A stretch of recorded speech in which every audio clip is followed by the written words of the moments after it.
¿Qué es la naturaleza pecaminosa? ¿Cómo sé si estoy viviendo en contra del Espíritu?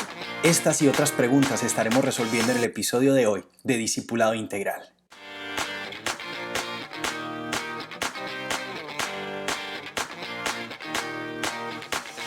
Hola, mi nombre es Pablo Arcila y te doy la bienvenida a Discipulado Integral. En el día de hoy estaremos viendo la segunda parte de nuestra serie Viviendo en el Espíritu. Si no te has visto la primera parte, te invito a que hagas clic en el video antes de continuar con este, ya que los estamos manejando de una forma lineal y para poder entender algunos conceptos de este es importante que veas el primero. Entonces, en el episodio anterior vimos puntos importantes como quién es el Espíritu Santo, cuáles son algunas de las funciones del Espíritu Santo y de qué manera yo puedo comenzar a vivir en el Espíritu Santo. Hoy continuaremos viendo el libro de Gálatas, capítulo 5, versículos 17 al 21. En el episodio anterior cerramos con el versículo 16 que decía: Así que les digo, vivan por el Espíritu y no seguirán los deseos de la naturaleza pecaminosa. Y ahora vamos a continuar con el versículo 17, que dice: Porque ésta desea lo que es contrario al Espíritu, y el Espíritu desea lo que es contrario a ella. Los dos se oponen entre sí, de modo que ustedes no pueden hacer lo que quieran. Creo que es importante que nos detengamos acá y desglosemos este versículo, porque puede ser un poco confuso o sonar contradictorio. Entonces vamos a verlo parte por parte que dice. Porque ésta desea lo que es contrario al Espíritu, hace referencia al versículo anterior, donde se menciona la naturaleza pecaminosa. Entonces estamos hablando de la naturaleza pecaminosa y nos dice, esta naturaleza es contraria a los deseos del Espíritu, desea lo contrario al Espíritu. Pero entonces, bueno, ahora que sabemos que esta naturaleza se opone al Espíritu, es bastante importante que entendamos qué es la naturaleza pecaminosa. Entonces, para comenzar entendiendo esto, vamos a leer este versículo, Salmo 51:5, y dice: Yo sé que soy malo de nacimiento, pecador me concibió mi madre. El rey David escribió esto, y él estaba reconociendo que había nacido bajo el pecado. Pero entonces aquí puede surgir la pregunta, ¿cómo puede una persona, un bebé, nacer bajo el pecado? Y para resolver esta pregunta necesito que nos vayamos al inicio de la historia del ser humano. Tal vez conozcas esta historia, es una historia muy común y muy conocida, Adán y Eva. ¿Recuerdas que Dios los había puesto a ellos en un lugar perfecto, un lugar hermoso llamado el Edén?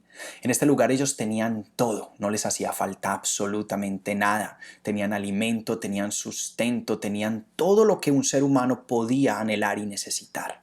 Solamente tenían una condición que Dios les había puesto, y era no comer del fruto del conocimiento del bien y del mal. Pero como todos sabemos, la historia no terminó como debía haber terminado. Adán y Eva comen del fruto y por ende pecan contra Dios. Entonces, después de ese acto de desobediencia, se considera que a partir de ese momento es que el pecado entró en el mundo. Cuando vamos a Romanos 5:12, el apóstol Pablo nos dice: Por tanto, tal como el pecado entró en el mundo por un hombre y la muerte por el pecado, así también la muerte se extendió a todos los hombres, porque todos pecaron. Entonces aquí vemos que a través de Adán y Eva entró el pecado al mundo. Y después todas las personas que hemos nacido, o sea, toda la humanidad, hemos nacido bajo la influencia del pecado, o en otras palabras, la naturaleza pecaminosa. Por eso es que el rey David dice que él era malo de nacimiento y pecador lo había concebido su madre. Entonces dentro de nosotros hay algo que es natural, una tendencia natural a hacer el mal, una tendencia natural a ir en contra de Dios, a desobedecer a Dios. Y esto es lo que se llama la naturaleza pecaminosa.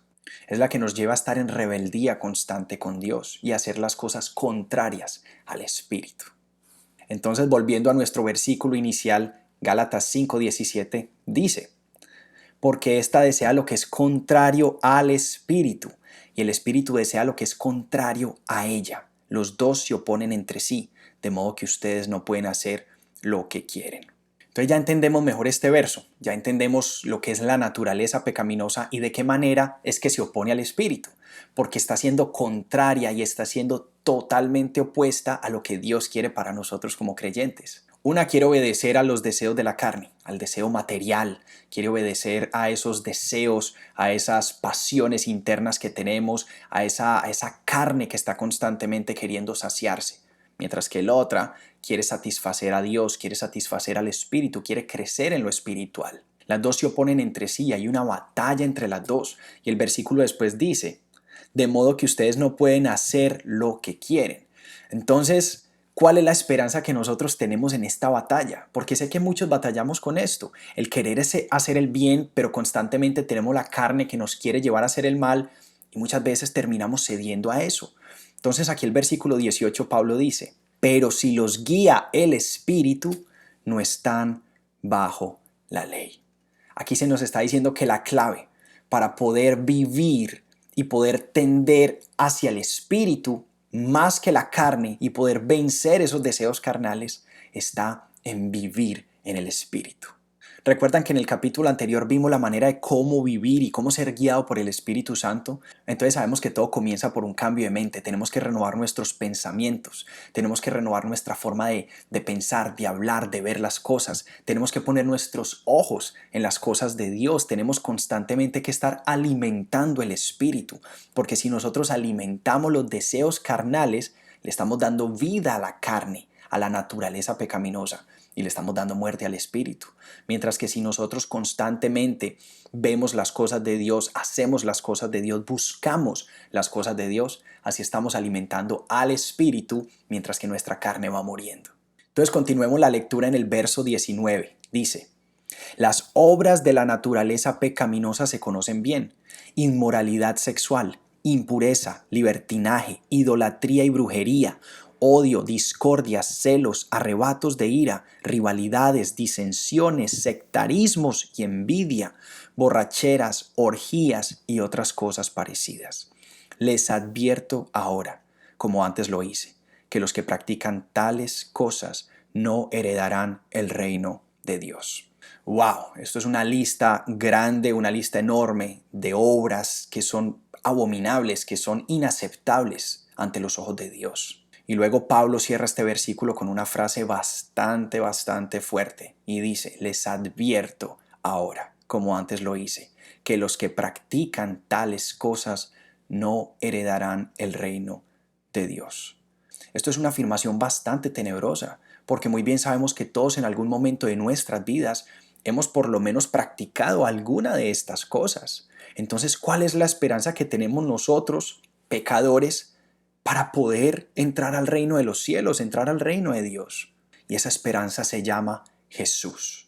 Es la única esperanza que tiene la humanidad para poder llegar a Dios. Es la única esperanza. Jesús dice que Él es el camino a Dios. No hay ninguna otra forma, no hay buenas obras, no hay ningún otro camino para llegar al Padre sino a través del Hijo. Entonces, cuando nosotros aceptamos genuinamente a Jesucristo, su obra redentora, lo que hizo en esa cruz por nuestros pecados y somos sellados por el Espíritu Santo, podemos morir a esas cosas. Dios nos da la capacidad a través de la sangre de Jesucristo, a través de la obra de Jesucristo, de darle muerte a nuestros pecados para poder vivir guiados por el Espíritu Santo. Romanos 6 del 5 al 6 dice, en efecto, si hemos estado unidos con Él, o sea, con Jesucristo, en su muerte, sin duda también estaremos unidos con Él en su resurrección. Sabemos que nuestra vieja naturaleza fue crucificada con Él para que nuestro cuerpo pecaminoso perdiera su poder, de modo que ya no siguiéramos siendo esclavos del pecado, porque el que muere queda liberado del pecado. Entonces ya sabemos que nuestra vieja naturaleza era la pecaminosa, pero al aceptar a Cristo somos revestidos con una nueva naturaleza espiritual, somos renovados, somos hechos nuevas criaturas en Cristo. Y de esa manera morimos al pecado que nos esclavizaba. En Juan 3:3 se afirma lo siguiente, de veras te aseguro que quien no nazca de nuevo no puede ver el reino de Dios, dijo Jesús. Aquí vemos que es un requisito el nacer de nuevo.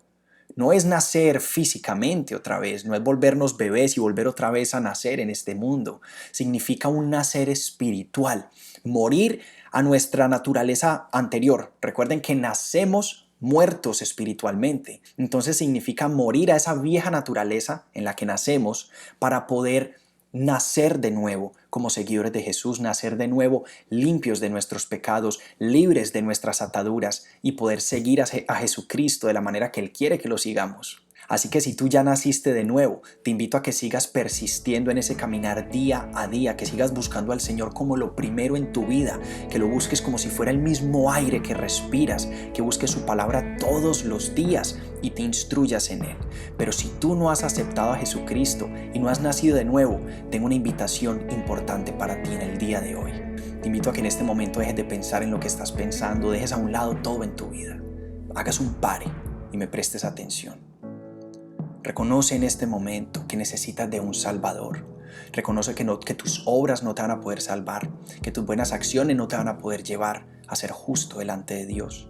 Reconoce que el único camino es Jesucristo, es el único camino al Padre, Él es el camino y la vida, y solamente a través de Él podemos ser salvos. En este momento arrepiéntete de tus pecados, sin importar qué tan malos hayan sido. Arrepiéntete de tus pecados, es tiempo, hay tiempo para hacerlo, y el tiempo es ahora mismo. Deja atrás tu pasado, pon tu mirada en Jesucristo, acéptalo como tu Señor y Salvador y dile: Señor, te necesito en mi vida, te necesito como mi Salvador, ayúdame a vivir la vida que tú quieres que yo viva. Te abro mi corazón, me arrepiento de mis pecados, te reconozco como el Hijo de Dios, reconozco que moriste en la cruz por mis pecados, que resucitaste por el poder del Padre y el Espíritu Santo, y ese mismo poder lo quiero yo para mi vida, para poder vivir en victoria, dejar atrás el pecado que tanto detesto de mi vida, y te acepto a ti como mi Señor y Salvador. Así que si estás listo para ser un seguidor de Jesucristo, te invito a que hoy tomes la decisión más importante de tu vida: seguir a Jesucristo y aceptarlo como tu Señor y Salvador. De esta manera serás un hijo de Dios, serás llamado un hijo de Dios, serás sellado por el Espíritu Santo, y más adelante te mostraremos otras cosas que te edificarán en tu caminar y que te llevarán a crecer más en Cristo. Te invito a que no te pierdas ningún episodio de nuestra serie Viviendo en el Espíritu, y te invito a que veas todos los demás episodios que te edifican, que te ayudan a cómo leer la Biblia, cómo evangelizar a otras personas, cómo usar las armas que el Señor nos ha dado a nosotros como creyentes. Tenemos un material maravilloso, así que haz clic en el botón de suscribirse ahora mismo y comparte, dale like también, comparte esto para que seas parte del proceso de discipular y así también puedas tú edificar a otras personas. Te invito también a que busques nuestro podcast en las diferentes plataformas que tenemos, en Spotify, Google Podcast, Apple Podcast, y escuches estos podcasts que te van a ayudar también a experimentar conversaciones reales, de la vida real, del día a día, en las que podrás identificarte y poder aprender también sobre diferentes métodos y maneras de cómo caminar con Cristo. Esto ha sido todo por hoy. No se pierdan nuestros próximos episodios. Y mientras tanto, vayan y hagan discípulos. Bye.